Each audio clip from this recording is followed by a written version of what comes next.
हा एक उत्तम असा धनुर्धर होता, हो. जो एकमेव होता की अर्जुनालाही पुरून उरला बीट असता. करू शकत होता. बरोबर. आणि इवन काही रेफरन्सेस असे आहेत की तो अर्जुनापेक्षाही श्रेष्ठ होता, बिलकुल बिलकुल.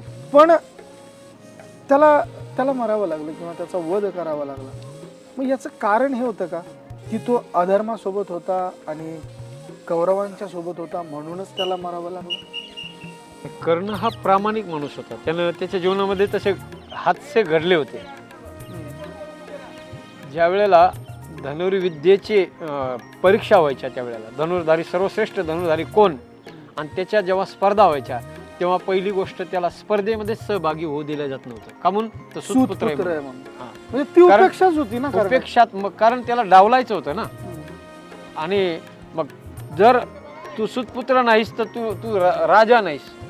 कारण राजा जर असला तरच ते सगळ्या गोष्टी त्याला मिळू शकल्या असत्या. मग राज्य क्षत्रिय असायला पाहिजे, क्षत्रिय असला पाहिजे, राजा असला पाहिजे, तर तो त्याच्यात भाग घेऊ शकतो. आताच्या भाषेत आपण म्हणू शकतो की तू उच्चवर्णीय असला पाहिजे तरच तुला ते अधिकार. हा, मग राजा नाही तर मग तू त्याच्यात भाग घेऊ शकत नाहीस. अशा शेवटच्या मुमेंटला त्याला रिजेक्ट केलं जायचं त्या स्पर्धेमधून. म्हणजे तो त्या स्वयंवरामध्ये गेला असताना तिथेही त्याला रिजेक्शन. तिथं बी रिजेक्ट केलं, आणि या धनुर्धारीच्या श्रेष्ठच्या स्पर्धेमध्ये तिथं सुद्धा त्याला रिजेक्ट करण्याचा प्रयत्न केला.